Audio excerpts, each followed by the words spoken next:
Welcome back to Thomas Tessier's World of Hurt. I'm Chris L. McKenna. Today's story first appeared in 2004 in the collection The Many Faces of Van Helsing, compiled by Gene Cavellos, and is entitled The Infestation at Ralls.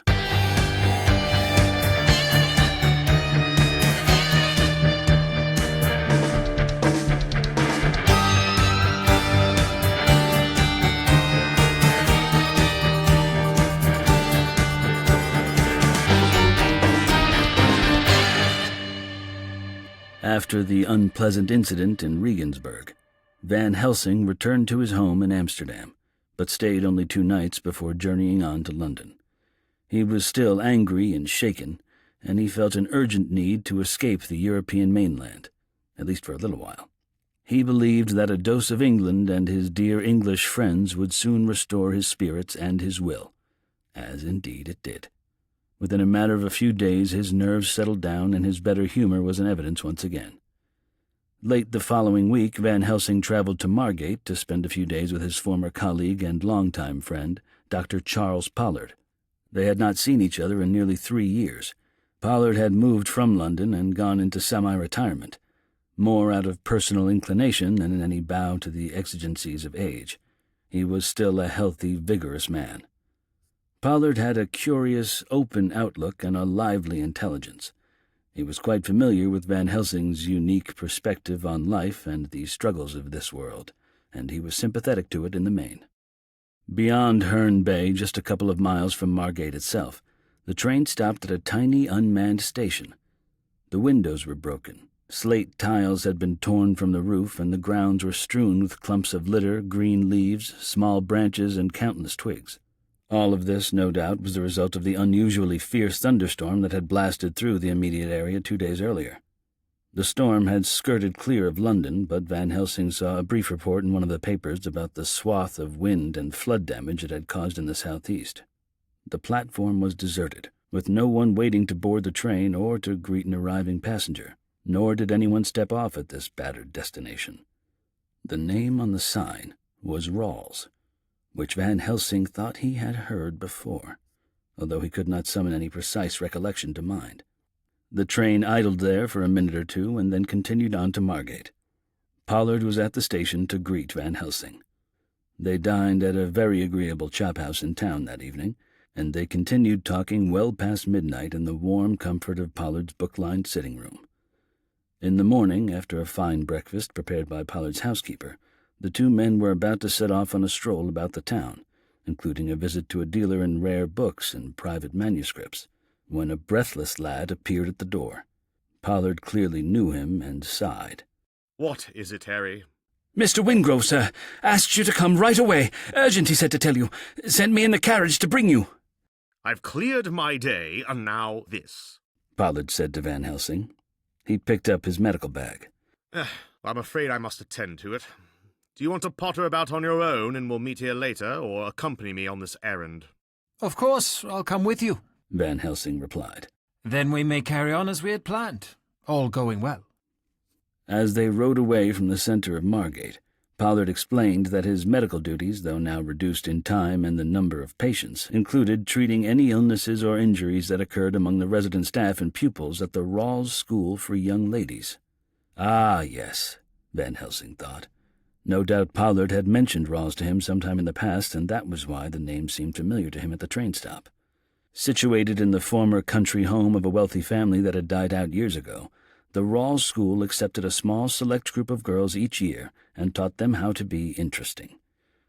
The emphasis was on a useful knowledge of the arts, history, world events, and social behavior, especially the latter, which included the art of conversation and how to be just witty and vivacious enough. The young ladies were the daughters of nobility and privilege, diplomats and statesmen, occasionally of mere politicians or captains of industry. They were supposed to win and marry sons of the same, and the Ralls School was meant to increase their overall attractiveness. "Well, they tend to be highly strung, too much expectation." Van Helsing nodded, smiling. "From within and without." "Exactly." But you do enjoy this work? It was as much a challenge as a question, and Pollard recognized that.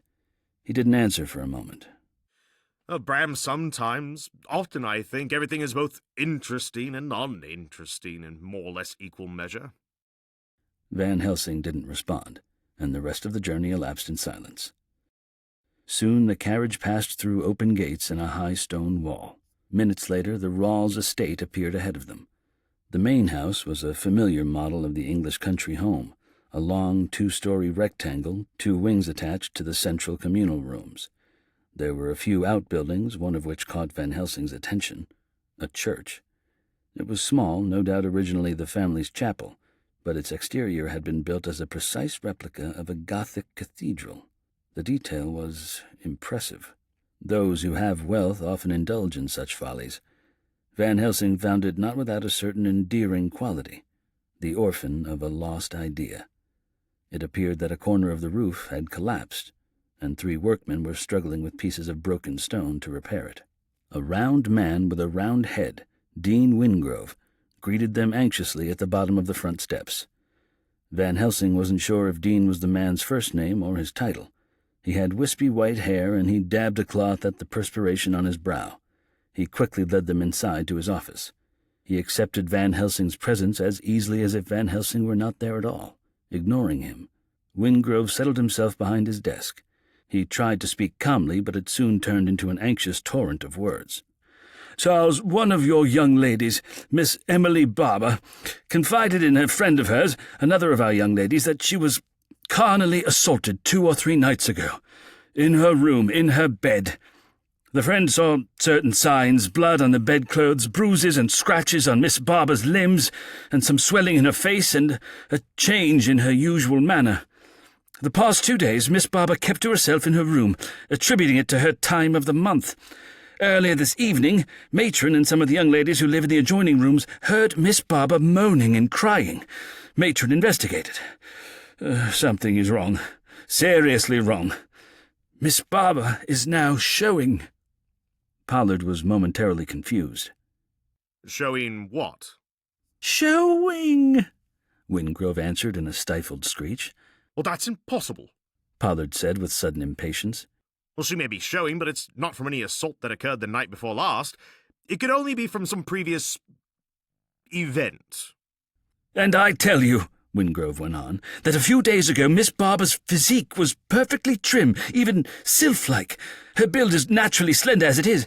There was no suggestion of roundness in her, in that region.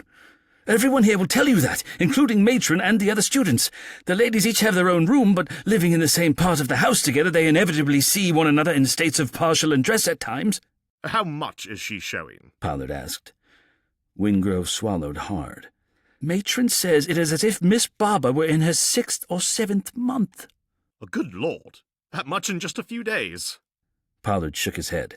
Well, it may be that her imagination has run riot. Certain people do imagine attacks or other experiences with such vivid immediacy that, unknowingly, they produce the very signs of it on their own person. And certain women do become so convinced that they are with child that their bodies act as if they were, though they are not. Doctor, I pray you are correct in that. Or it could be Van Helsing now suggested in a grave tone. that some other terrible but genuine affliction has befallen Miss Barber. Please, my dear sir, take us to her immediately.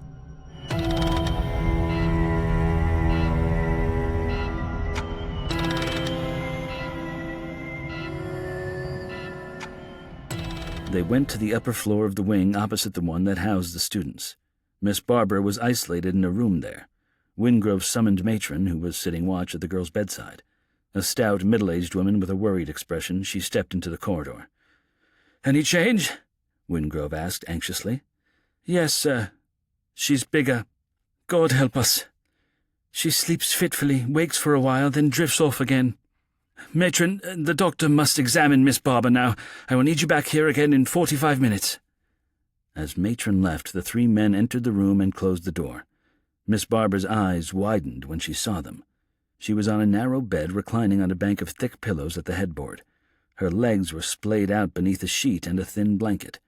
She was indeed quite petite, but for her belly, which was alarmingly evident. "Miss Emily, how are you feeling now?"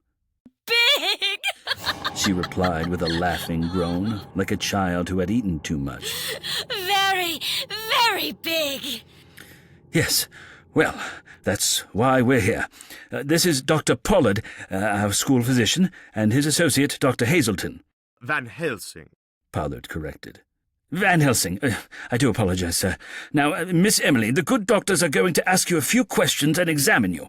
Please cooperate and answer them as fully as you can so that they may prescribe the best treatment to relieve you of this condition." She stared at them in disbelief for a few seconds, and then began to laugh. Pollard ushered Wingrove out of the room. When the girl stopped laughing, she regarded Pollard and Van Helsing with wary interest. Pollard placed the backs of his hand to her forehead and then to her cheeks. Normal. Low normal. While Pollard checked the girl's eyes and throat, Van Helsing pulled a small wooden chair around to the other side of the bed and sat down on it. He leaned closer. Pollard had his stethoscope out and was about to listen to Miss Emily's heartbeat. "Matthew, open the top of her nightdress." Pollard did so and then listened intently. Strong. Regular. Racing a bit. "But what do you see?" Van Helsing asked. Pollard was surprised, then puzzled. What do I see? "Matthew, expose her breasts." Miss Emily observed this with a look of detached curiosity on her face, as if it were all happening to someone else. Pollard undid more buttons and pulled the upper part of Miss Emily's white garment wide open. The girl's breasts were small but perfectly formed, with flat, pale pink nipples. Aha! No lactation. Pollard said. No engorgement. Van Helsing nodded approvingly. "So we see." Now Pollard pulled up the lower portion of the nightdress and moved his stethoscope from one spot to another on her abdomen, listening carefully. Miss Emily's navel was almost completely flattened out by the bulging of her flesh. A minute later, Van Helsing took the instrument and listened. Nothing, right? "Agreed. Van Helsing answered. Nothing at all." You're both wrong! Miss Emily's loud outburst startled both men, and she laughed. There's 3 of them, and you'll meet them soon enough. Sooner than you may think. Why don't you do your job properly, Doctor, and see if I'm telling you a lie or not? I was about to do so, miss. Pollard replied sharply. The girl laughed again. Be careful! They bite! Pollard removed a pouch of antiseptic cloths from his bag and washed his hands with one of them. He reached between Miss Emily's open legs. Several seconds later, he cleaned his hands again and led Van Helsing out of the room. Wingrove approached, but Pollard waved him away, taking Van Helsing down to the far end of the corridor. It's not a matter of months or days. It's a matter of hours. Tonight or in the early hours of the morning, I should say. "Ah, remarkable," Van Helsing said in a low voice. But what is it? Not a fetus, not even a dead one. How could she grow so large as if with child in a matter of a few days? "Perhaps an unnatural growth in the uterus? What, a cyst? That large? Or something similar to a cyst, a fibrous body, an errant growth, some malformation of tissue that reached a certain point, a certain degree of mass, and thereby caused this rapid and inordinate swelling in reaction as her body prepares to expel it." Then she should be removed to a hospital. Van Helsing shook his head doubtfully. "But we don't know for certain. If this guess proves to be incorrect, a hospital might only make matters worse. Far worse. Here you maintain complete control, without any risk of interference on the part of others. You must also consider whether the rigors of a journey might exacerbate her condition, or even precipitate disaster." Pollard nodded. "Do you have a nurse you can rely on in service?" Yes, Miss Feeney in the town. "Perhaps you should instruct Mr. Dean Wingrove to send the boy Harry in the carriage to find Miss Feeney and bring her here. Also to give him a list of any supplies you may want her to bring. We have some time yet, if you decide Miss Emily must be moved, but you should prepare to act here." Yes, I quite agree. Wingrove needs a bracing too. "While you are attending to these matters, I wish to speak again with Miss Emily. Perhaps I can learn something more that will help us. Pollard nodded once and went off to deal with Wingrove. Van Helsing found that Miss Emily was now drifting in and out of consciousness, but when she noticed his presence, her eyes brightened and she came awake. Miss Emily, he said, smiling at her. Are you the Jew? Van Helsing was hit by an unexpected wave of emotion, surprise, anger, and disappointment, but his features remained impassive. No, my dear, I am a Christian man. But please tell me, what made you ask such a question? She gave a slight shrug. Someone? Someone. Who? I can't remember. I heard someone say it. Say what? That I am a Jew? Well, no. Not necessarily you. My dear Miss Emily, Van Helsing said, allowing an indulgent smile to show at the corners of his mouth. I am an old man. Please explain and clarify for me so I understand exactly. Oh, you're not so old. You are older, I will say that, but you don't look old. Your friend looks old, his hair is white, yours still has some strong colour about it. A manly colour. Van Helsing laughed gently. Lined with silver. It makes you look distinguished, sir. She changed her voice for the last sentence so that she suddenly sounded like an adoring and compliant schoolgirl of 14 who was infatuated with her poetry tutor. Miss Emily, please. I insist you answer my question. Yes, sir.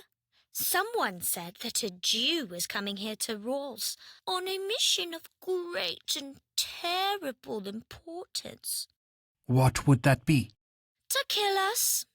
To kill you? Dear God, you say us? You and who else? Us, sir. All of us. Why would someone kill you? Any of you? Because... Because is not a reason. Yes, it is, sir. Because. Because. He gazed evenly at Miss Emily, but said nothing more for a moment. In the matter of conversing with young ladies, Van Helsing's patience was vast, but the present situation allowed no time for the game of pleasant dawdling. Please tell me what happened to you. He expected a show of reluctance, but Miss Emily surprised him again. She pulled herself up a little more on the bed, eagerness flaring in her eyes. Her nightdress still hung partly open. Van Helsing regarded her keenly. I can tell you because we are alone, and I can see in your eyes that your interest is in me. You see well and correctly. The storm passed early in the evening.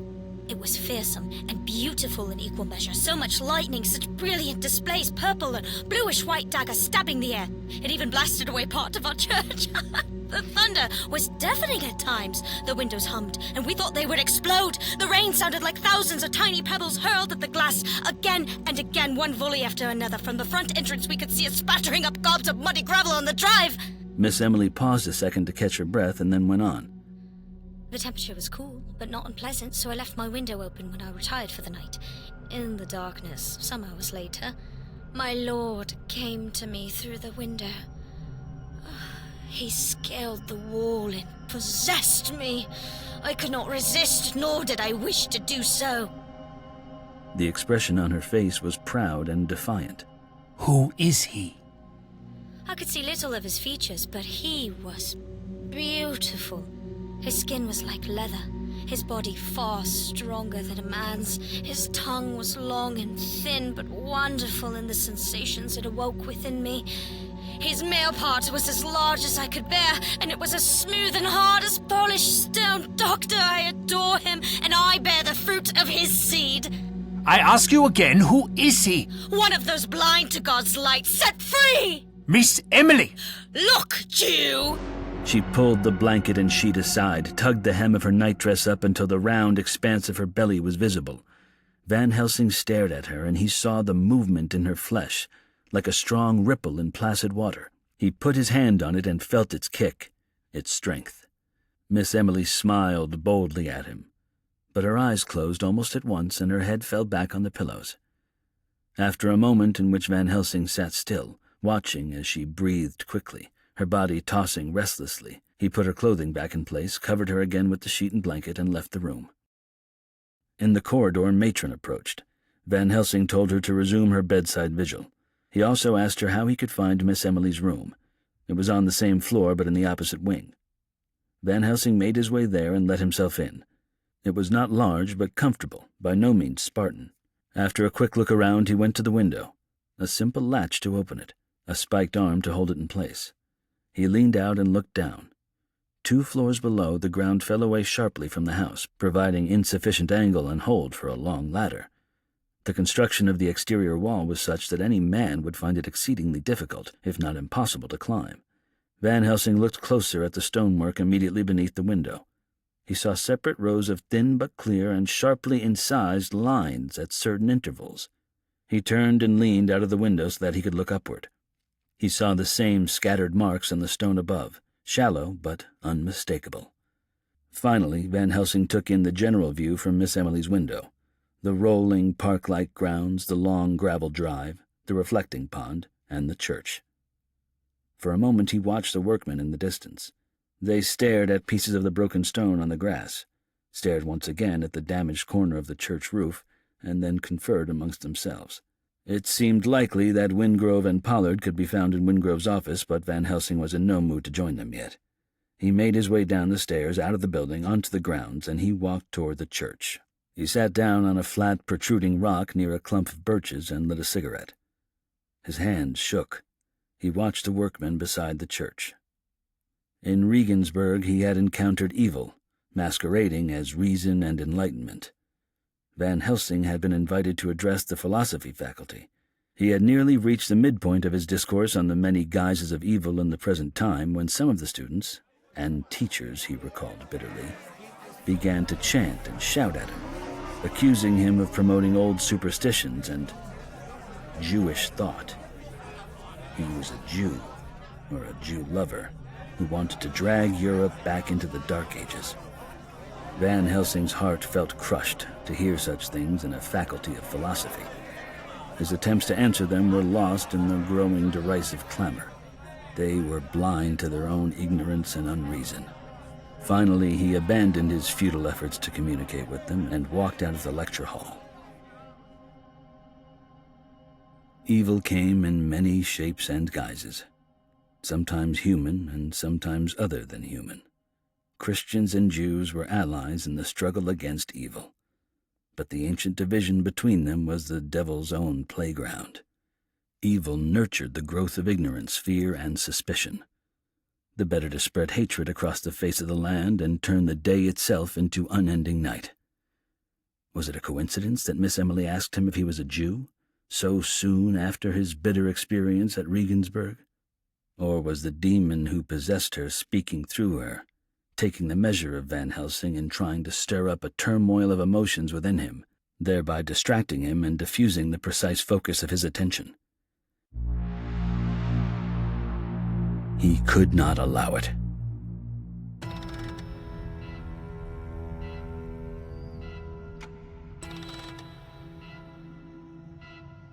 Van Helsing stood up and crossed the lawn to the church.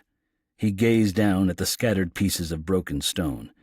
He slowly walked around the church from one side to the other and back to his starting point, studying it closely. He was again quite impressed by the fineness of all the Gothic detail incorporated in the outer structure. There was no need to look inside. Oh, there you are. Pollard approached.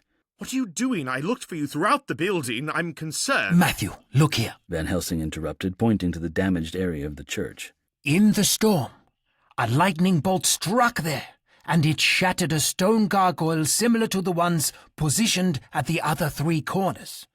As you know, in times gone by there were fervent and devoted members of the faithful who believed that using such stonework served to trap and imprison local demons, as firmly as if they were in the grip of God himself. Pollard stared, thinking for a moment. You're not suggesting... I'm stating it to you. Evil can take many different forms. It hides now because the light of day blinds it, but it will emerge again, soon, and its spawn is what grows within poor Miss Emily. Pollard struggled visibly within himself. My instinct is to reject what you say, but I know better than to doubt you. If you're wrong, it won't matter, as we would treat Miss Emily to the utmost of our abilities in any event. If you're right, what action must we take? First, we shall hunt down and destroy the beast. We have time yet, but we must hurry and do it. He cannot flee into daylight. But where? Van Helsing pointed to the main house. You can see one small window there, and another there, just below the line of the roof. An attic. In Wingrove's office, they learned that there was indeed an attic floor at the top of the house. Wingrove did not accept that an intruder, as Van Helsing had put it, could be hiding there, because only one door provided access. It was kept locked, and Wingrove had the key. Nonetheless, he agreed to let them conduct a search. He reluctantly complied with Van Helsing's further request for the help of the 3 workmen outside and the provision of whatever weapons might be at hand on the estate. Within the hour, the group was assembled. 2 of the men had pitchforks, the third a shotgun. Van Helsing and Pollard took hatchets. Each of the 5 also carried an oil lamp, burning at its brightest. The staff had already been directed to take the students to a garden that was set away from the house. They were to remain there until Wingrove sent for them. The only other people left in the house were Matron and Miss Emily, who were locked in the same room. Van Helsing instructed Wingrove to lock the attic door behind them, and to open it only if he was certain he recognized the voice on the other side. Are there many windows in all? Van Helsing asked. 1 or 2 on each side, Wingrove replied. I can't remember, since we never used the space. The basement is adequate for our storage needs, and it's much easier to take things in and out of. You mean there is nothing in the attic? Hardly anything, as I recall. The family whose home this was used it to store their mementos and extra possessions, but all of that was removed before the school was established. Excellent. This part will soon be done.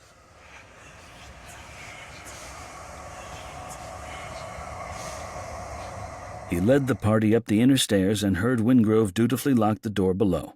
They were in the central area between the 2 wings of the building. Empty, the attic seemed vast. It ran the entire length of the house, and the few low windows in it provided pockets of light that extended only a short distance inside. Most of the attic was cast in a murky grayness. Gentlemen, we should stay within a few paces of each other so that we can focus the strength of our lamps. We want to drive him into a corner. The light will blind him and allow us to complete our work. I caution you, the one we seek may not appear as any ordinary man. But you must not falter or turn away. Use your weapon well. Van Helsing led the way, and the group advanced slowly into the portion of the attic that was above the students' room. They had not gone very far when they heard a noise ahead of them, a vague scuffling. They immediately steered toward the area it seemed to come from, fanning out a little more but keeping the rays of their lamps in a tight focus. They heard a noise as of something running, off to the side and away from them. Quickly! Van Helsing shouted. Cut him off! The men broke into a trot. A shape appeared at the edge of the light and then veered nimbly, circling back into the dark. Then the sound gained speed in a sharp burst, the sound of heavy, leatherish feet loudly smacking bare floorboards. The men turned and tried to recover, but their quarry raced past them, beyond the reach of their light. He's going into the area above the other wing. We must make better use of our lamps. The light blinds him. He fears it. Spread out more when you hear him again. Run toward him, but try to stay in front of the sound so as not to let him get past us again. If we can force him to run through us, not around us, then we have a chance to converge and spear him, or trip him up with the forks. They moved ahead steadily, their lamps now sweeping the entire area in front of them. They moved farther apart, forming a longer, looser line across the width of the attic. They passed the opening to the stairs again, and a few moments later Van Helsing calculated they were into the other wing. There was a rank odor in the air, like the stench of rotting animal flesh. Be ready. He must be close now. Then they heard the sound. It came from a place directly ahead of them. It wasn't moving. It was a harsh, breathing noise that conveyed a clear warning. It was softer and deeper than a hiss, similar to the throaty sound that certain Asian and African snakes are able to produce, but much stronger. The demon leapt out of the darkness, charging them in a bounding motion like a tiger. The shotgun blast did nothing to slow it, the pellets lodging in the surface of the thick hide, but the men with pitchforks set down their lamps and seized it, one by the upper leg and groin, the other by the shoulder and neck. They struggled to hold it as the creature lashed at them with arms that were long and surprisingly thin but tightly muscled. Van Helsing jumped in and swung the hatchet at the gargoyle's skull, but it turned and the blade slashed less effectively along its prominent jaw. It was about the size of a small man, and it thrashed violently at the same time, letting out a hideous sound, a shrill, high, skirling wail. The men with the shotguns leaned in and fired again, this time the muzzle just inches from the demon's face, and the blast gouged a much deeper circular wound. Dark liquid oozed out. The creature shrieked even more and continued to struggle. Van Helsing struck again and again with the hatchet, now aiming at the throat. He chopped through the tough outer skin, which was mottled black and gray in coloration and beady in texture. He hacked at tendons as resistant as braided wire cables, through muscle layered in plates. Pollard dropped his hand axe to the floor and held his lamp close to the grotesque creature's face. The light revealed a pair of eyes like unmarked stone, full of wild nothingness. The demon's body did not stop moving until several minutes after Van Helsing had cut its head away completely. Observe the claws in its hands and feet. So strong and sharp it could scale a smooth stone wall as easily as a dog runs across a field. He set the head down beside the body, now still and lifeless. You will find that one of the windows here is in need of repair. A fiend from hell, one of the men gasped. Truly it is, another said in awe. Van Helsing nodded. And we have sent it back to hell. You must wrap it in some cloth, remove it from here, and burn it. Burn it until the last ember dies, and then crush any pieces of bone that remain. Shovel up all the ashes into a pail, and dump them into a river or stream. It must be running water. Tell no one of what you have seen and done here today. They would only believe you have lost your reason. God bless you, men. Pollard, who stood nearby, gazed in fascination at the remains of the gargoyle. And this beast was hiding here for 3 whole days since the storm, in the same building as Miss Emily and the other young ladies. He turned anxiously to Van Helsing. You don't think? Let us hope not, Van Helsing said grimly. Come along now, Matthew. Pick up your axe. The worst part of our work here remains to be done. Downstairs he spoke to Wingrove. It would be better if you ask us no questions at this time. You must allow the workmen to finish what they are doing now and do not interfere. When they leave, you may have the students and the staff return and go about their normal business. Now, please, dear sir, direct the lad Harry to bring some boards to the room where Miss Emily is. Also, a hammer and nails. If Harry has not returned with the nurse yet, bring those things yourself as we need them without delay. And some rope and a knife as well, thank you. No, please. I will not discuss this now. For the sake of everybody and for your school itself, you must do as I say. Wingrove glanced down once more to the hatchet in Van Helsing's hand. The blade was wet with blackish gore and bits of grizzle. He looked at Pollard, who simply nodded once. Wingrove hurried away. The doctors found that Miss Emily's time was very near.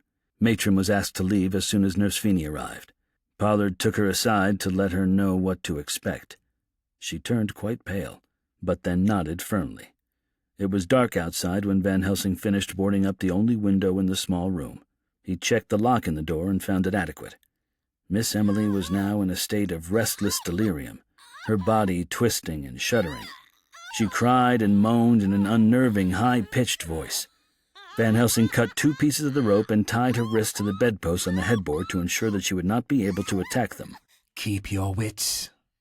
And remember this, he said quietly to Pollard and Nurse Feeney. Whatever is born here tonight must not leave this room alive.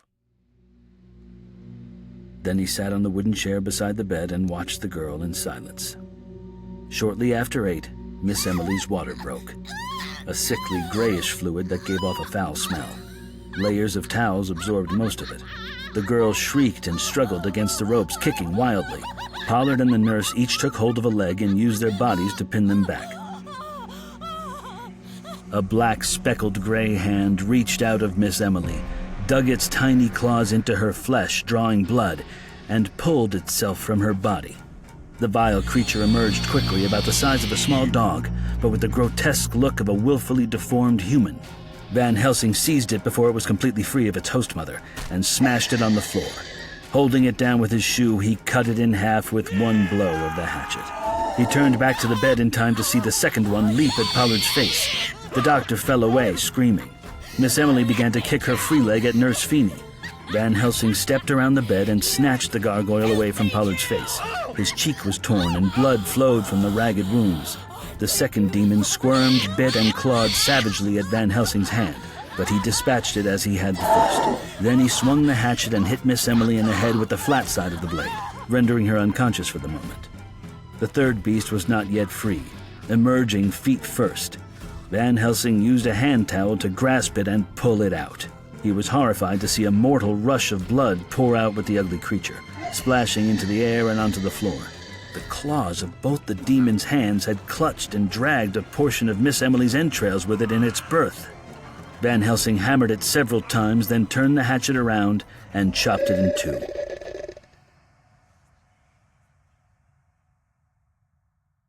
For a few moments the three of them stood as if stunned and paralyzed by what they had just seen and done, and the ghastly remains around them.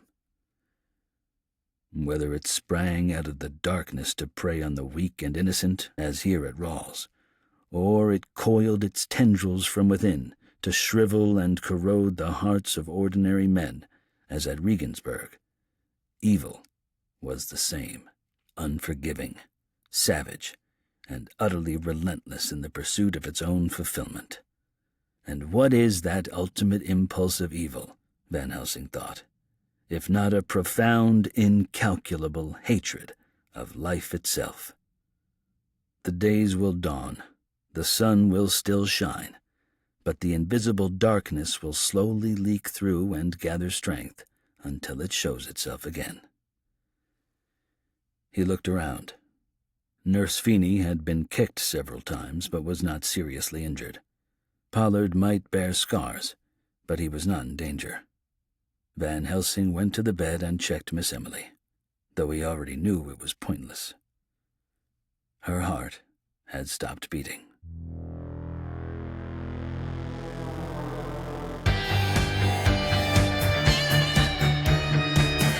Starring Ezra Godin, Jeff Lowe, Jaylee Hoyt. Music by Jordan Peele. This has been a Watertown Arts production.